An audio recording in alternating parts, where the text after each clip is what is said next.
चंद्रबाबू नायडू की तैयारी केंद्र में राजनीति करने की, एनडीए छोड़ देंगे चंद्रबाबू नायडू। अब इसे जरा आप दर्शक ध्यान से समझिए, मैं बड़ी विस्तार से इसे आप दर्शकों को बताता हूं। आखिर चंद्रबाबू नायडू का इतना लगाव रेवंत रेड्डी से क्यों हो रहा है?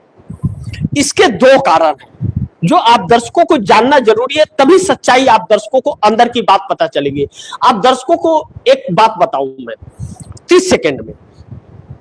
कुछ लोगों को आप लोगों ने देखा होगा कि सफेद कपड़े पहन करके, ब्रेसलेट, घड़ी वड़ी पहन के, चश्मा उश्मा लगा करके कार के फ्रंट सीट पर बैठ करके चलते हैं, लेकिन उनके असल की जिंदगी में जब आप जाओगे तो वो जितना दिखते हैं उतना है नहीं।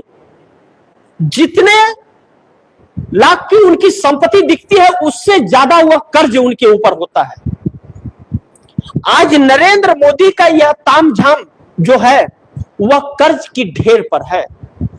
240 लाख करोड़ रुपए का कर्ज नरेंद्र मोदी ने ले रखा है भारत के ऊपर, जबकि मनमोहन सिंह सरकार जब गई 14 में और सत्ता सौंपी उस वक्त 55 लाख करोड़ रुपए का कर्ज मात्र था। कितना? मात्र 55 लाख करोड़, और आज 240 लाख करोड़ रुपए का कर्ज है। उस वक्त लोगों के कर्ज भी माफ होते थे, सब्सिडियां भी मिलती थी लघु उद्योग के तहत, लेकिन आज नरेंद्र मोदी वह सब खा जाते हैं।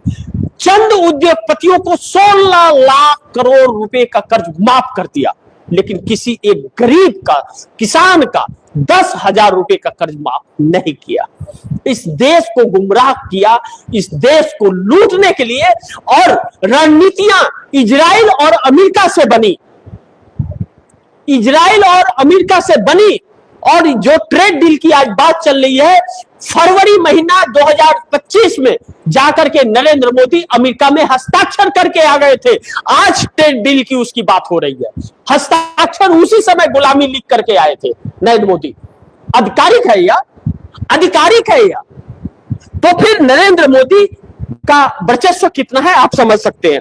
इन सब पर पर्दा डालने के लिए इस देश में तानाशाहियां और हिंदू मुस्लिम की बात कही जा रही थी, देशभक्ति की बात कही जा रही थी, जो उस वक्त भी राहुल गांधी जैसे लोग, नेता और लीडर ऑफ अपोजिशन सवाल खड़े कर रहे थे। और अमेरिका की धरती पर जाकर के राहुल गांधी ने कहा नरेंद्र मोदी कंप्रोमाइज है और यह अमेरिका उन्हें, अमेरिका के सामने सरेंडर है और अमेरिका के पास उनकी दुखती नस है। तो भाजपाइयों को बहुत बुरा लगा था। लेकिन आखिर चंद्रबाबू नायडू की जो तैयारी है केंद्र में राजनीति करने की, एनडीए छोड़ देंगे चंद्रबाबू नायडू। अब सोचिए कि चंद्रबाबू नायडू अपने वरिष्ठ नेताओं को, रेवंत रेड्डी कांग्रेस के मुख्यमंत्री है तेलंगाना के, उनके पास क्यों भेजते हैं? भाई वह तो इंडिया गठबंधन के हैं, कांग्रेस के हैं, कांग्रेस इंडिया गठबंधन की है, यह एनडीए गठबंधन के हैं, तो इनको क्या जरूरत है आंध्र से तेलंगाना भेजने का? दूसरा, चंद्रबाबू नायडू के बेटे क्यों जा रहे हैं रेवंत रेड्डी से मिलने के लिए? चंद्रबाबू नायडू की कई बैठकें रेवंत रेड्डी के साथ हो गई है, आधिकारिक तौर पर तस्वीरें आई है सामने, वीडियो है, फुटेज है, हर चीज है। क्यों चंद्रबाबू नायडू रेवंत रेड्डी के साथ दिल्ली क्यों आते हैं? जब आते हैं तो जगन मोहन रेड्डी ने एक बार प्रेस कॉन्फ्रेंस करके कहा था कि चंद्रबाबू नायडू राहुल गांधी के संपर्क में है। इस बात पर मुहर लगती है। लेकिन चंद्रबाबू नायडू ने एक बात कही थी कि मैं केंद्र की राजनीति करूंगा, मैं अपने बेटे को राज्य की राजनीति सौंपूंगा।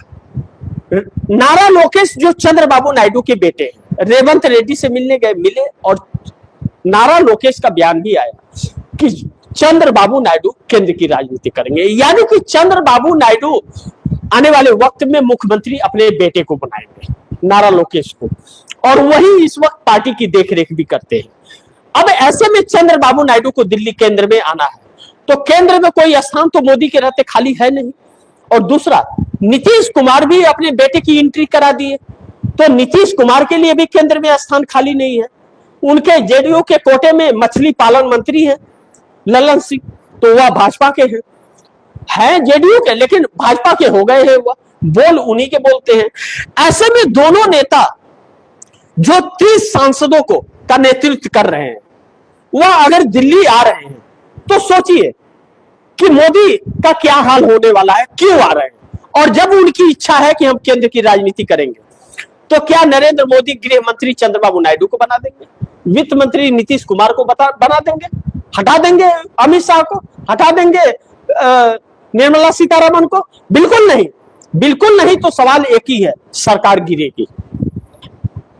इस बजट सेशन के अंदर मोदी सरकार की उल्टी गिनती शुरू हो गई है और इस बजट सेशन के अंदर इस देश पर जो चोट पड़ने वाली है, जनता भी सड़कों पर आकर के खड़ी हो जाएगी अगर हालात बिगड़ गए ईरान अमेरिका के युद्ध में। तो इस बात से इनकार नहीं किया जा सकता।